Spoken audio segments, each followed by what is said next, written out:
Hello' বন্ধু বান্ধৱীসকল, আজি মোৰ নতুন এটা ভিডিঅ'লৈ আপোনালোকক স্বাগতম জনাইছোঁ। আজি আমাৰ পথাৰৰ আমি বাম খেতি কৰি যিখিনি মাটিত আমি আলু, বন্ধাকবি, ওলকবি কৰিছিলোঁ, সেইখিনি মাটিত আমাৰ ধান কি ধৰণে হৈছে আপোনালোকক দেখাম আহক। বোলক আমি এতিয়া এই ধাননি পথাৰৰ মাজলৈ গৈ আছোঁ।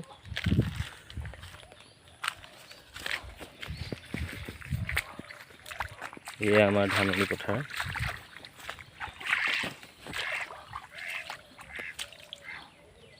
এয়া সৰু সৰু অকণি ধানখিনি ওলোৱাৰ কাৰণে সৰু সৰু অকণি চৰাই পৰি আছে ধানত।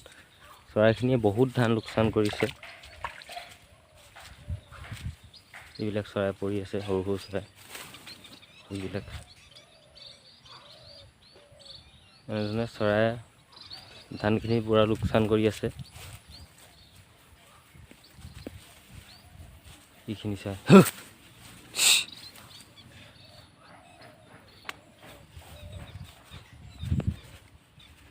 এইখিনি মাটিতে আমি আগতে বিলাহী, আলুগুটি, ধনিয়া, বন্ধাকবি, ফুলকবি কৰিছিলোঁ।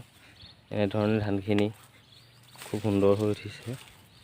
বাম খেতি কৰি তাত আগতে গোবৰ দি খেতি কৰাৰ কাৰণে গোবৰৰ ফলত এনেকুৱাখিনি হৈছে। আকৌ এইখিনি সোনকালে দাই পিনি আকৌ আমি নতুনকৈ বাম খেতি আৰম্ভ কৰিম।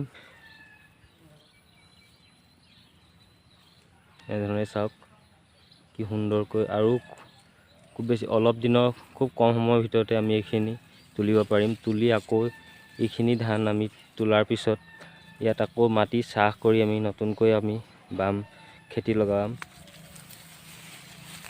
এইখিনি চাওক,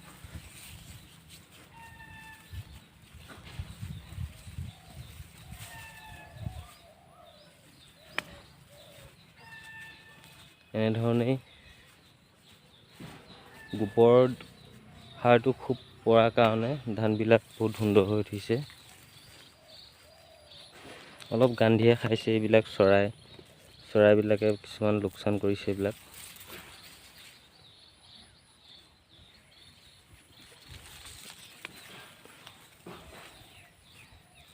এইখিনি অলপ পিছত ৰোৱাৰ কাৰণে এইখিনি ইমান ভাল হৈ উঠা নাই।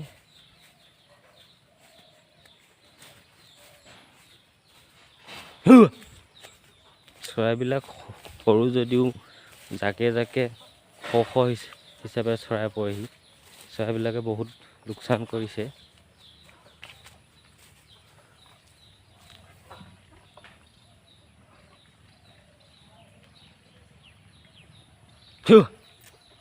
এইবিলাক সৰু সৰু চৰাই। এই মাজৰ যিবিলাক পথাৰৰ মাজৰ যিবিলাক আলি, এইবিলাকতো আমি খেতি কৰোঁ। এতিয়া আকৌ ধান চপোৱাৰ আগতেই মাজৰ আলিবিলাক কৰি পিনি আমি ইয়াত শাক ৰুব পাৰিম। এনেধৰণে চৰাইবিলাক এইবিলাক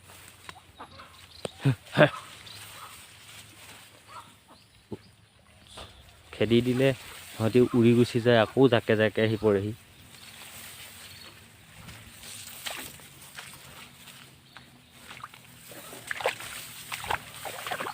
আপোনালোকে এই ভিডিঅ'টো যদি ভাল পায়, এটা লাইক কৰিব, কমেণ্ট কৰিব, আৰু এনেধৰণৰ কিছুমান ভিডিঅ' পাই থাকিবলৈ আপোনালোকে মোৰ চেনেলটো ছাবস্ক্ৰাইব কৰিব, আৰু ছাবস্ক্ৰাইব কৰাৰ লগতে কাষতে থকা বেল আইকনটো টিপি দিব।